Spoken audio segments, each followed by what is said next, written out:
Tahapan pendidikan regulasi diri. Sepertinya ini adalah pembahasan pamungkas dari tahapan pendidikan dalam channel PPS.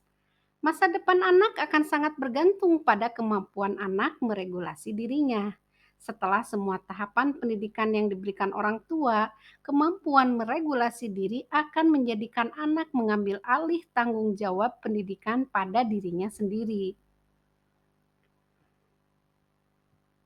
Ada beberapa definisi regulasi diri. Santrok berpendapat regulasi diri adalah suatu tujuan dalam penciptaan pemikiran, perasaan, dan perilaku sendiri. Sedangkan Eisenberg menyatakan regulasi diri adalah kemampuan mengontrol perilaku seseorang dalam kondisi tidak adanya kontrol eksternal. Ada juga yang berpendapat bahwa regulasi diri adalah kemampuan mengontrol emosi. Pada dasarnya, regulasi diri adalah suatu kemampuan seseorang untuk mengontrol dirinya sesuai dengan batasan yang ditetapkan agar bisa bertindak optimal dalam meraih tujuan.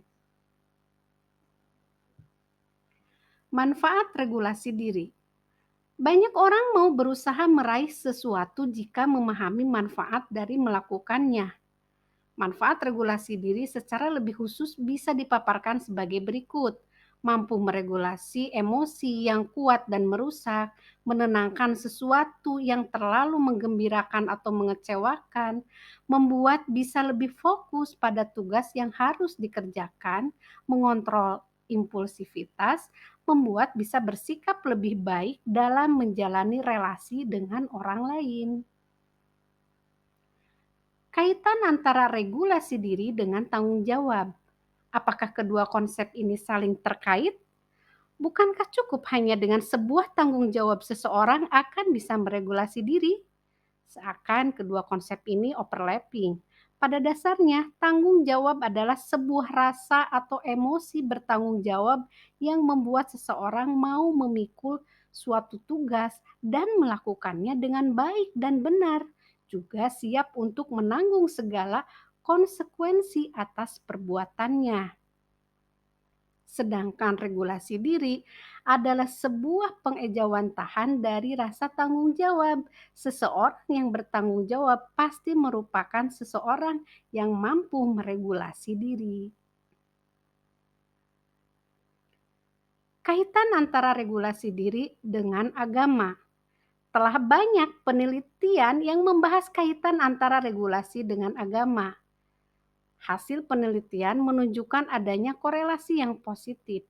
Seseorang yang beragama dianggap lebih bisa mengontrol diri karena melibatkan motivasi dan pengawasan terus-menerus dari sesuatu di luar mereka yang dianggap lebih berkuasa daripada diri mereka sendiri. Tapi kaitan yang paling utama dari agama dan regulasi diri adalah tata nilai yang ditawarkan agama, termasuk di dalamnya konsekuensi jika tidak meregulasi diri.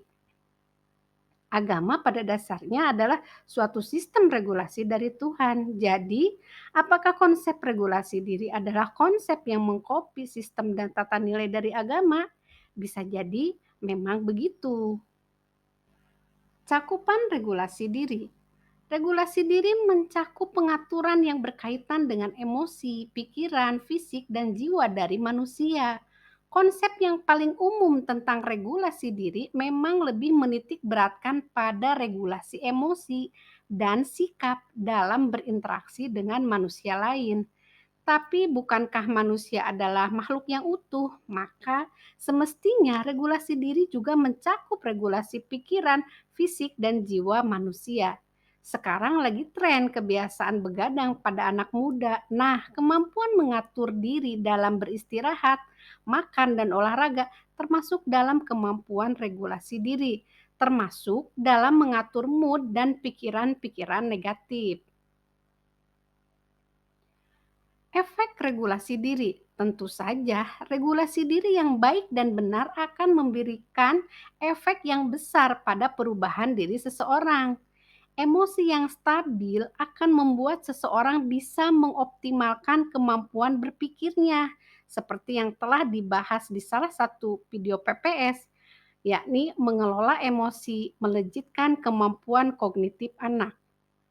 Regulasi diri yang baik dan benar akan sangat mempengaruhi perkembangan fisik seseorang, dan fisik yang baik akan membuat seseorang bisa mengoptimalkan potensi lainnya seperti kemampuan sosial dan meraih tujuan-tujuan hidupnya.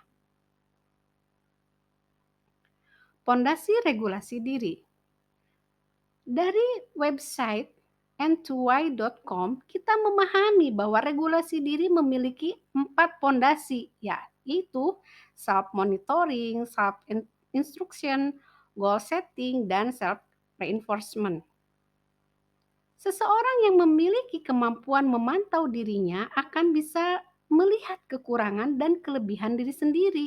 Hal ini membuat mereka bisa memahami kesalahan yang mereka lakukan, fokus pada tujuan, dan mencari solusi untuk meraih tujuan jika menemukan masalah.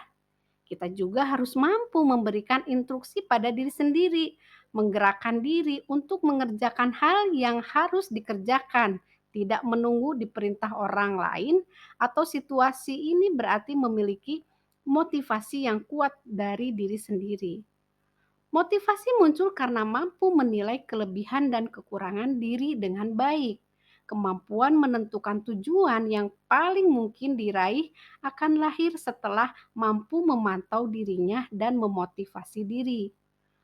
Pondasi pamungkasnya adalah kemampuan menyemangati diri ketika mulai lelah dan tidak mudah menyerah, tapi juga mencoba berbagai cara jika stuck pada suatu keadaan. Cara menerapkan regulasi diri. Salah satu cara menerapkan regulasi diri dibagi menjadi 3 alat bantu.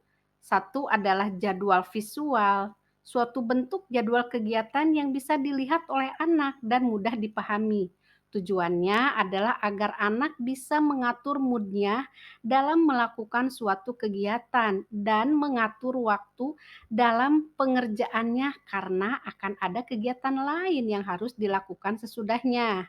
Kedua, pasang pengingat simbolik di berbagai tempat agar anak bisa mengevaluasi emosi dan perilakunya dan memberikan alternatif kegiatan yang bisa dilakukan.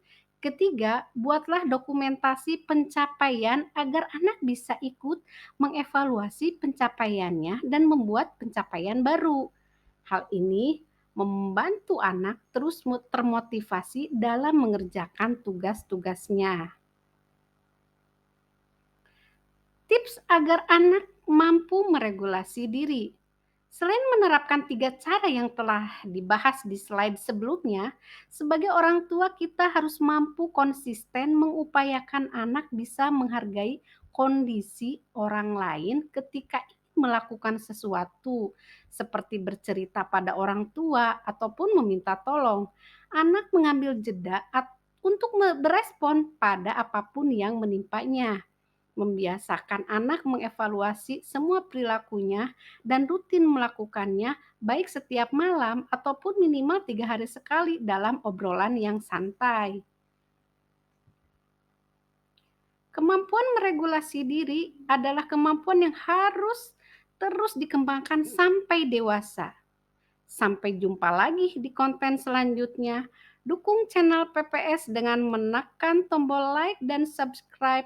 Jika ada hal yang ingin ditanyakan, silakan tinggalkan pertanyaan di kolom komentar.